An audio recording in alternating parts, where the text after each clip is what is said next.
bom dia a todos os nossos queridos ouvintes da CBN Campinas, tudo bem? Tudo bem. Hoje a imprensa nacional repercute o ranking em que o Brasil, apesar de ter caído algumas posições, ainda está na sua segunda pior colocação da história quanto à corrupção. O que você pode nos trazer aí de comentários a respeito deste tema? Afinal, a gente está na posição de número 104, só que são 180 nações pesquisadas, né? É um ranking, digamos assim, ao contrário, né? É melhor você estar em primeiro, porque é de trás para frente, digamos assim. É do melhor para o pior. Então a gente tá numa posição bem ruim, né, Bruno? É isso, Guilherme. Na verdade, assim, quanto mais próximo de zero você está, né, dentro do ranking, maior a percepção, e isso é importante também, tá, gente? Como é que se mede, né? Um ranking organizado pela Transparência Internacional, entrevista empresários, alguns atores políticos, enfim. E é uma percepção. Então, é como as pessoas têm percebido o ambiente no país associado à dimensão da corrupção, né? E aí, quanto mais próximo de zero, então, em tese, você tem uma posição pior, quanto mais próximo de 100, melhor. Não precisa nem dizer que aqueles países que estão na percepção de menos corrupção são aqueles, os escandinavos, de maneira geral, né, que sempre aparecem aí como os queridinhos. Né? Então, a gente está falando de Noruega, Suécia, enfim, Dinamarca, e o país da Europa também, enfim, e assim por diante. O caso do Brasil, se a gente observar não só o dado que mostra que a gente piorou, né, e está pior nessa série histórica, a gente precisa lembrar que entre 2012 até 2014, ou seja, antes de estourar a questão da Lava Jato, tudo isso no Brasil, esse ranking estava acima da casa dos 40 pontos. De lá para cá, de 2015 em diante, ele praticamente não passou mais da casa dos 40 pontos, e aí veio oscilando até chegar em 38, 30 e pouco, que é como a gente tem visto agora. O que isso transmite para nós em termos até práticos, né, Guilherme? Significa que muitos daqueles que acompanham a política como um todo têm a percepção de que o país ele não tem combatido da maneira como deveria as questões relacionadas à corrupção. Isso piorou um pouco mais nos últimos anos também, porque muitos desses segmentos entendem que aquilo que deveria ser o mais importante do Estado, que é punir os corruptos, que é de fato ter uma legislação exemplar, tentar inibir esse tipo de prática, acabou ficando um tanto quanto mais relativizado. Né? Então, isso é um problema em termos de visão externa, vamos dizer assim, sobre o ambiente político do país como um todo e o grau de seriedade que se dá para evitar esquemas de corrupção. E mais uma vez, lá no topo dessa lista, Dinamarca, que já tem nesse país alguns índices interessantes de qualidade de vida, de renda, e está lá, número 1 da lista. E o Brasil, né, Carol, perdendo para outros países também aqui das Américas. Eu ia comentar na sequência. Uruguai, Chile, enfim, e outros. Né? Pois é para a gente pensar. Porque existe um outro fator dessa pesquisa, desse ranking, que é a percepção, que é o que a gente vai para o próximo assunto aqui do café de hoje. Uma coisa é, de fato, os casos de corrupção, as investigações, né? E o outro fator é a percepção do eleitor sobre corrupção. E aí entra nessa pauta aqui de hoje à tarde, inclusive, tem um encontro interessante na Câmara de Vereadores de Campinas, para quem gosta de política, para quem gosta de estratégia eleitoral, né? E percepção de corrupção diz muito sobre, porque a gente sabe também que a população, às vezes, se sente que o político não tem um crédito, né?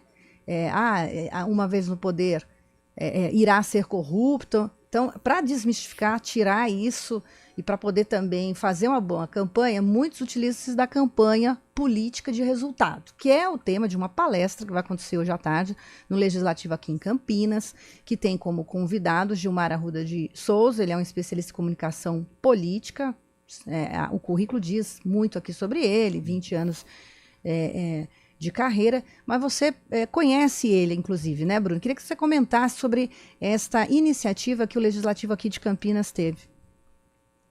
Pois é, uma vez eu conheci ele também em um evento que participei na Assembleia Legislativa do Estado de São Paulo, que a gente estava debatendo justamente sobre as questões do futuro da política paulista, enfim, já faz um certo tempo quando encontrei da última vez, né? Mas eu acho que a proposta em si, a despeito de quem vai palestrar, né? Mas acho que a proposta em si de você trazer a escola do Legislativo mais perto da população com assuntos que são pertinentes, ainda mais se tratando de um ano eleitoral, é sempre muito bem-vinda, né, Carol? Por quê? Porque de alguma forma eu penso que a Câmara tem que cumprir com um papel também que é um papel educacional, ou seja, tentar trazer de alguma forma para o cidadão informações que sejam informações que tornem a política algo mais próximo da sua realidade. E isso inclui, inclusive, as estratégias de comunicação, né, Carol? A gente tem falado tanto aqui nesse espaço do café que um dos maiores desafios que nós teremos ao longo deste ano será justamente em relação à maneira como essa comunicação por parte dos candidatos chegará para os eleitores e o grau de interação entre os eleitores e o candidato também. Por quê? Porque há uma preocupação muito grande a respeito das fake news, há uma preocupação muito grande sobre as manipulações de vídeo, de áudio, de imagens, de falas por parte desses atores, né? Então, de algum modo, se nós estivermos um pouco mais calejados ou estivermos um pouco mais ligados, vamos dizer assim, sobre quais as estratégias são viáveis, como isso funciona, quais são os objetivos da comunicação e tentar separar de algum modo o joio do trigo, isso já nos ajuda também na condição de eleitores, né? Porque eu acho que já ficou tanto quanto uma coisa do passado, viu, Carol? Aquela perspectiva de que, não, esse é o tipo de assunto que interessa só para o político, mas não interessa para a sociedade, né? Vou dar um exemplo. Alguns partidos políticos nesse ano têm tentado criar ferramentas digitais a fim de poder auxiliar os candidatos para que eles tenham mais clareza, por exemplo, sobre quais as regras das eleições proporcionais, sobre qual a quantidade de votos mínima que, em tese, ele deveria ter para tentar conseguir uma cadeira. Então, assim, são um tipo de informação que antes estava mais distante para as pessoas, mas que precisa estar mais perto, porque também faz parte do cálculo eleitoral, não do candidato, mas do cidadão, para entender que ele está votando, para onde vai o voto, como isso funciona, né? Então, acho que, desse sentido, a palestra falando já sobre um assunto que é importantíssimo, que é a comunicação, ela já dá conta, de algum modo, de ajudar as pessoas a olharem para esse horizonte, viu, Carol? Ainda mais, a gente já comentou aqui há alguns dias, com o uso da inteligência artificial nessas eleições. É bastante preocupante o modo como não só os candidatos vão fazer uso dessa ferramenta nova, mas uma discussão mundial.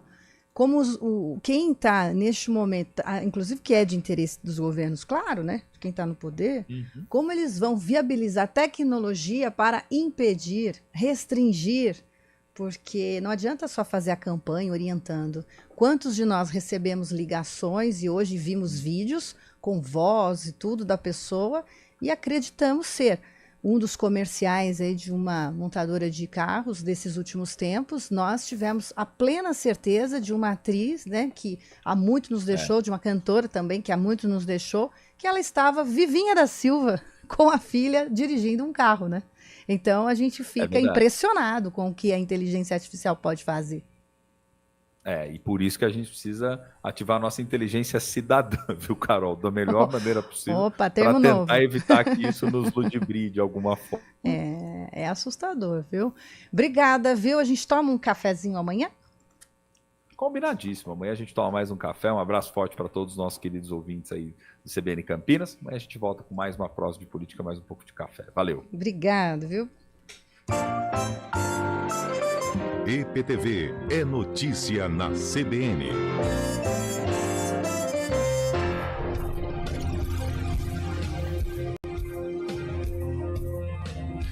10h44, Edu.